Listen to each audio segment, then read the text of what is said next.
My wife left me after she got in shape and now wants to get back together. Hey everyone, I'm here to share a bit about what's been going on in my life lately because it's been quite the roller coaster. And honestly, I think I just need to get it off my chest.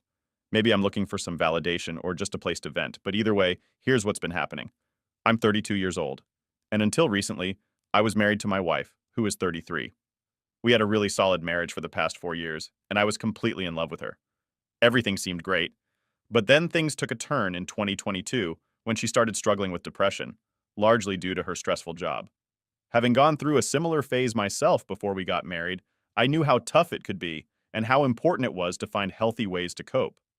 Back then, hitting the gym really helped me pull through, so I suggested the same to her, hoping it would help her deal with the stress and feel better. She was open to the idea, and we started working out together. Initially, we managed to go to the gym together quite regularly, but as my workload increased due to a recent promotion, my own gym frequency decreased. However, I did everything I could to support her and be there as much as possible. Over time, she started seeing changes in her body, which she really liked, and it motivated her to keep going. The gym really did seem to help with her depression too. She started feeling better, more lively, and her confidence began to soar, which was incredible to see. She became more assertive in many aspects of her life, even our intimate moments, and it seemed like we were heading in a really positive direction. But as her confidence grew, it started to bring some unexpected changes. She began going out more, attending parties, and generally spending a lot of time outside the house. Gradually, she stopped contributing to the household chores, which we used to manage together. I noticed these changes and tried to be understanding at first, thinking it was just a phase or her way of rediscovering herself. However, things escalated when I noticed her getting flirty with other guys during social gatherings, which was something new and quite unsettling for me. I brought up my concerns and how I felt about her behavior, but she dismissed them outright. The situation kept repeating itself, and it reached a point where I couldn't just overlook it anymore. I sat her down for a serious talk, explaining that while it was great to see her so confident, it felt like she was maybe getting a bit carried away. I shared my own experiences with letting emotions drive my decisions and suggested that we should maybe see a marriage counselor to help us navigate these changes together. Unfortunately, that conversation did not go well. She lashed out, saying some really hurtful things like how she realized she had settled for me and that she could do much better. She accused me of being insecure. It was shocking because she had always been the kindest, most supportive partner. Fast forward a bit, and she filed for divorce the next month. Since then, our interactions have mostly been through lawyers. The court date for our divorce is set for next month, and it looks like it's going to be pretty straightforward since we both have similar incomes. We only share a joint account, and there are no children involved. Plus, the house is owned by my mom, so there's no dispute there. I had somewhat come to terms with the end of our marriage, but then, out of nowhere, she called me last week, crying and saying she regretted everything. She apologized profusely, but all I could feel was a deep sense of disappointment. It wasn't anger or sadness, just a profound disappointment. It was hard to reconcile the person on the phone with the partner who hadn't bothered to reach out at all since leaving, who had essentially vanished until now. Despite her apologies and continuous messages, I told her it was too late to go back. My family has been very supportive of my decision to not back down, and even my in-laws, who were initially shocked by the divorce news, are now suggesting I reconsider. But honestly, I'm almost certain I won't change my mind. This whole situation has been draining, and while part of me feels like I should maybe think about it more, the majority of me just wants to move forward. So, here I am, sharing all this with you. Not really sure what I'm hoping for, but grateful to have a space to express these thoughts. Thanks for listening. Relevant comments before the update. OP responds if there was a real reason why his wife left him after getting healthy. OP, I did not even understand why she left me after getting in shape. I am in shape too. It's not like I was overweight. It has been a while since going to the gym before we started together, but I was not in bad shape at all. I could probably get back to my shredded years with 1 year of regular workout. Immaculate 329. How long were you separated? Did she tell you why she made the mistake? OP. About 5 months. She did not specify it. I'm not sure what happened that made her call me crying. OP on if his wife was having confidence with her weight or not. OP. Thank you for sharing your perspective. My wife was not even overweight or extremely big, just chubby. It actually made her more attractive for me with all the curves. I would even go as far as to say she was more attractive for me before she lost weight. That behavior shift just from losing weight seemed incredibly weird to me. Update 1. Just wanted to drop in and give you all a big update because something major has happened. I'm officially divorced now. It feels weird to say it out loud, but it's true. The whole process was surprisingly smooth. My lawyer said it was as easy as slicing through butter. There weren't any big complications or dramatic court scenes like you see in movies. It was all pretty straightforward, and honestly, that made it a bit easier to handle. Since we separated, I haven't really talked to my ex much, except through lawyers. She's reached out a few times, wanting to talk face to face, hoping to find some kind of closure, but I just couldn't bring myself to do it. It's not that I don't wonder about what went wrong, or what she did during the time we were falling apart. It's more like I found a sort of peace not knowing every little detail. I've been living my life without her for several months now, and yeah, at first it was incredibly hard. There were nights when I just couldn't stop crying, feeling all sorts of lost and broken. But as time passed, I began to feel more settled, more at peace with how things turned out. I started asking myself, what good would it really do to go back over everything? To try to analyze every conversation, every argument? I realized that knowing all the ins and outs of why she left wouldn't change the fact that she did. It would just reopen old wounds. And honestly, I don't need that. I've decided to prioritize my peace of mind above all else in this process. I'm super thankful for the amazing support circle I have. My parents, my friends, they've all been incredible. They've listened when I needed to talk, offered advice when I asked for it, and just gave me the space to heal when I needed that too. It's made all the difference knowing that these wonderful people have my back. Looking ahead, I've got some plans that I'm really excited about. The first big project is renovating my office room at home. I've been thinking about this for a long time, and now I finally have the chance to make it happen. I want a space where I can work, think, and be creative. A place that truly feels like my own. I've also started hitting the gym again. It feels great to get back into a routine, working up a sweat and clearing my mind. I'm not exactly aiming to be a bodybuilder or anything, but I noticed I've put on some extra weight recently. I guess I've been comforting myself with too many slices of tiramisu. It's my absolute weakness, to be honest. So I'm trying to balance things out, maybe get a bit fitter in a way that still lets me enjoy the foods I love. And about dating, I thought I was ready to jump back in, so I downloaded a couple of dating apps. It was kind of exciting at first, getting matches and chatting with new people. But after a while, I realized I'm just not ready to go down that road again. I need more time to focus on myself, to rebuild and figure out what I really want out of life. So for now, I'm putting the dating apps on hold and just focusing on my hobbies, my goals, and just doing things that make me happy. I wanted to say a huge thank you to everyone here who supported me with kind words and advice when I last posted. It's meant the world to me and helped me navigate through one of the toughest times of my life. You guys are the best, and I'm so grateful for this community. Update 2. Hello again, everyone. I'm back with another update, and I have to say, life really does have a way of surprising you when you least expect it. Since my last post, I've been focusing on rebuilding my life post-divorce, getting into my hobbies, renovating my office, and generally just trying to find my footing again. But something happened recently that I never saw coming, and it's thrown me for quite a loop. About 2 weeks ago, I got a call from my ex-wife out of the blue. Yes, the very same ex-wife who left me after her transformation and the tumultuous divorce that followed. She was crying, really sobbing, and for a moment it felt like those days when we first split, raw and intense. She said she needed to see me, that it was urgent and couldn't be discussed over the phone. I was hesitant, but something in her voice sounded desperate, different from before. I agreed to meet her at a coffee shop downtown, the same place where we used to grab coffee together on lazy Sunday afternoons. When I saw her, I could immediately tell something was seriously wrong. She looked distraught, almost haunted. It was unsettling. We ordered coffee, and once we sat down, she didn't waste any time. She revealed that after we split, she spiraled out of control.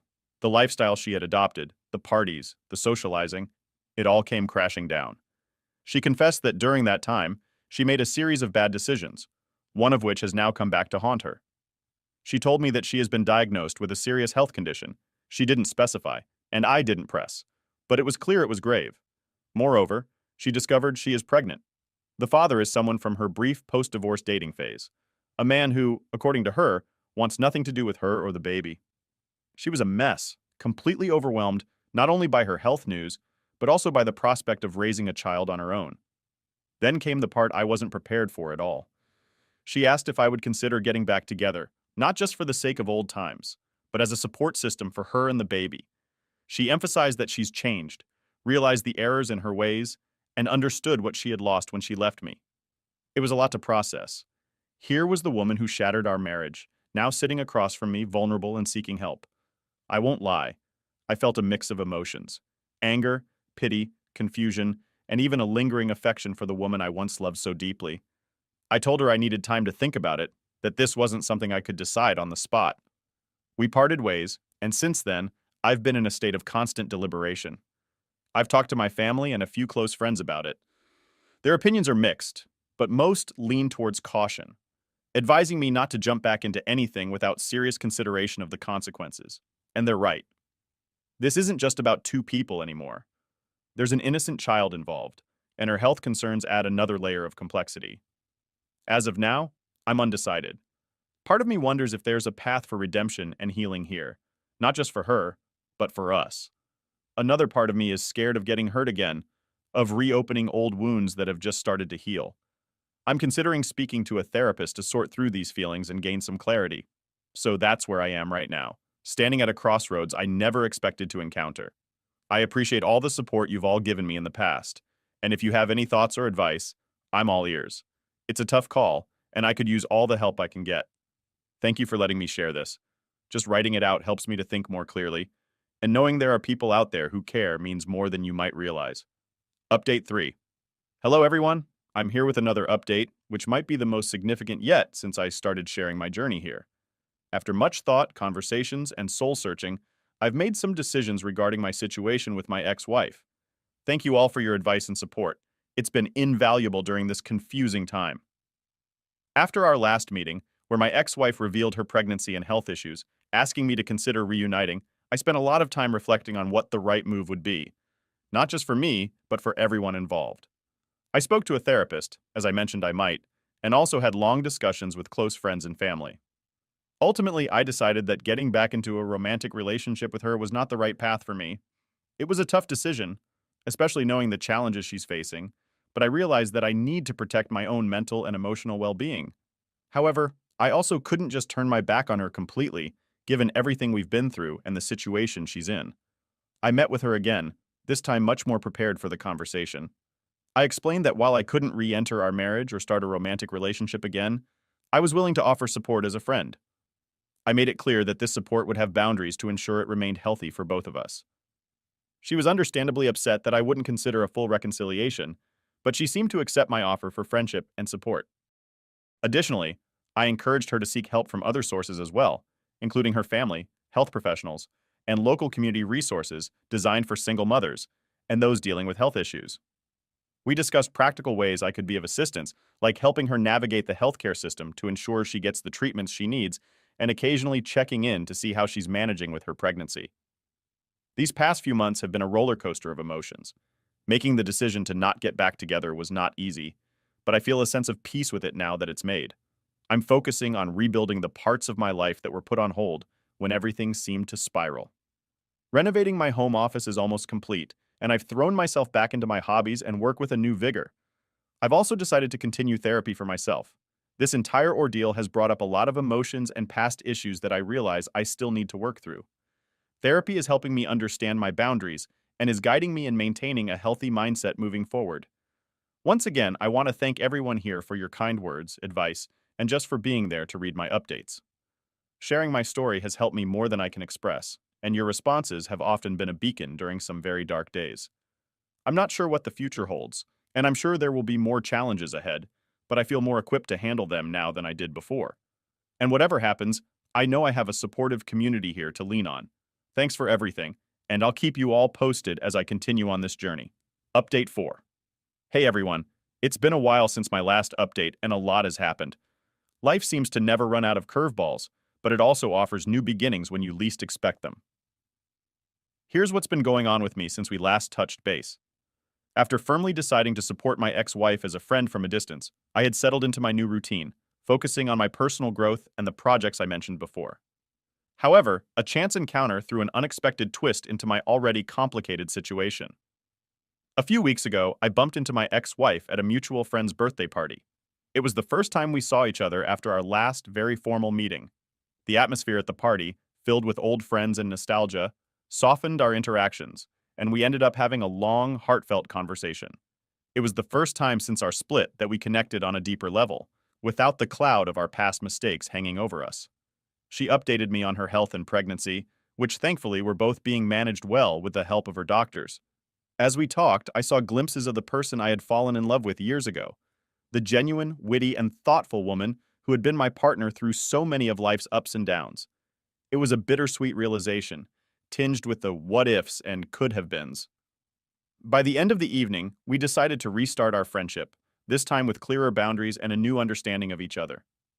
Just when I thought things were stabilizing, life threw another challenge at me. The company I work for announced significant layoffs, and my department was hit hard.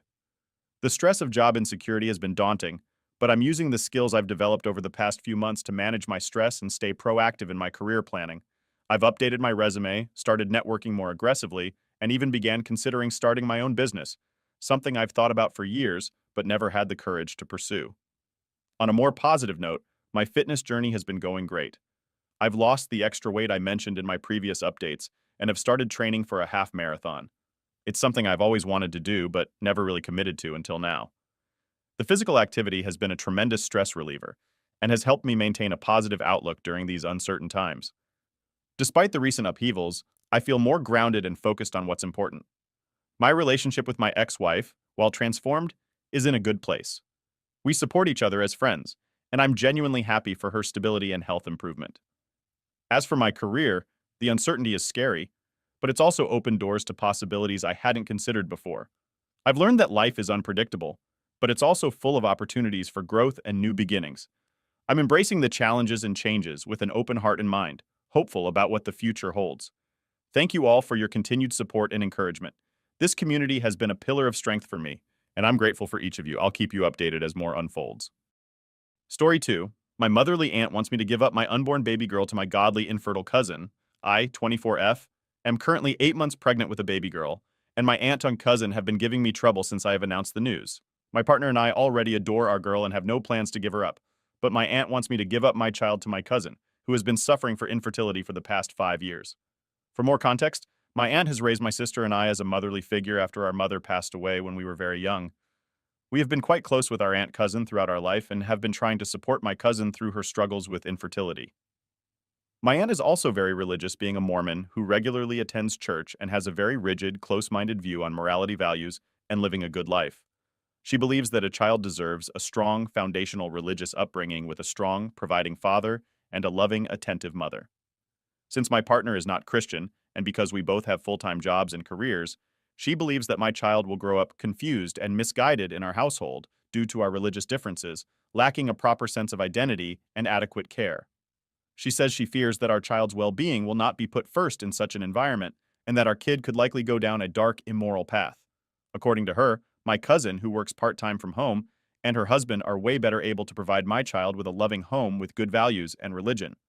I have both my aunt and cousin blocked on most forms of communication, and I have moved to a new home where they do not know the address. My partner and I also got married in a private ceremony, so they won't have control over my medical decisions. Out of the two, my aunt has been more aggressively towards me, and even showed up to my old apartment one day to scream and argue with me about the situation. She, in a fake nice tone, tried to get me to come with her to a cafe near the church to speak with me about the baby, even when I told her there is nothing to be discussed and that I'm keeping the baby. I spoke with the apartment manager and had to hide until she left after half an hour. My aunt also has her church friends after me. They sometimes regularly send me hostile text message and voicemails. My cousin has been on the quieter side towards me and has been struggling with depression and trauma from her latest pregnancy last year, ending in a stillbirth of her baby girl after preterm labor at 30 weeks. She has been regularly posting on social media and has joined motherhood-related groups.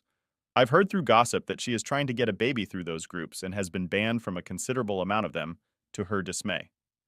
She had been harassing young moms and widows for their babies. My cousin is desperate for a baby to fix her family and is apparently waiting for my name to give birth for my baby girl, who she apparently sees her own late baby in. My aunt and her are apparently sure that I will be overwhelmed with my decision and the responsibilities with motherhood that I will give up. Give more to my baby by letting my cousin and her husband adopt her. My aunt says that giving my baby to my cousin shouldn't be as hard as it could be because we are family and that I could have a baby later on as I'm still young and have plans to attend grad school after working for a while. My cousin also apparently wants to get into contact as we had before my pregnancy. I will not be speaking to her again until after I give birth to see where she is then and to prevent further stress during my pregnancy. I have been very supportive of her through her infertility journey and generally liked her more than my aunt growing up, but her behavior and thinking have shocked me and are making me fear for my safety. I am planning a big wedding party for next year since my partner and I privately got married this year, and I am not sure if my cousin aunt would be invited and able to come. I have a lot of family support from both sides right now, apart from those who are close to them and on their side, but I'm not sure if that support will be as strong in a year and what my relationship with my aunt cousin will be then. I have skipped some family events that I know they will be at, but I don't want to miss out on those family gatherings and fun forever. I'm not sure how the future will look like with my aunt cousin after my baby and the issues that arise with that. Any support would be appreciated. Update 1. This will be a small update. We got in contact with the local church leader and talked to them about the situation with my aunt and cousin, who are both active members. We talked to him for a while. He initially dismissed my concerns as personal conflict between family and tried to refer us over to counseling services. We explained to him that my cousin is dealing with trauma from her baby's death and that she is having false hopes about adopting my baby, which would be raised in a good home. We also told him that my aunt is feeding into those hopes and has been harassing me on her behalf, causing disturbance and a lot of stress. He told me he understood my side and that he knew what my cousin has been going through with her inability to have kids. He said he would contact my aunt and cousin to see what they have to say about the situation. I talked again with him today. He said that my aunt and cousin would like to speak with me and that they were concerned that I stopped communicating with them, especially since I moved away. I explained to him that their behavior regarding my baby influenced me to do those things and pressed him on what they said. He said that my cousin had talked with a church therapist and was looking into adoption to start a family because her IVF treatments were likely not going to produce a child with her condition. I emphasized to him that I was not giving up my baby and that my cousin had been thinking such. He said that understood that and started asking me for personal details on how I was doing now. He was again trying to set up a meeting between us and my aunt cousin and referring us to services. I told him I was not comfortable with that at the moment, and he told me to at least call my cousin once. He said he will meet with my aunt on Sunday since I was too scared to do on my own. Our call ended after that. I'll comment any update on what he says in the coming days under this post. Edit. I am not satisfied with his response and do not like that he is putting pressure on me with reconnect with my aunt and cousin. He says he understands my concerns, but I think he is being rather dismissive of them and trying to force us to resolve our issues. My partner and I thought it was worth a shot reaching out to him too because he has influence and religious authority over my aunt cousin. I'll see what he says on the next phone call and see what I can do to make him care more. Edit. To make clear, I didn't give him any personal information and have no plans for any in-person meeting with my aunt and cousin. We are in contact with legal help. We do not live in Utah. Update 2. We spoke again with the bishop. He said that there isn't much he can personally do to resolve the situation within his capacity between me and my aunt cousin, other than refer to counseling services. I asked him if he did meet with my aunt, and he said he did. Their conversation was apparently focused on my cousin and helping her heal. He told me my cousin was also grieving the loss of communication with me and my sister, who hasn't been talking much to her anymore.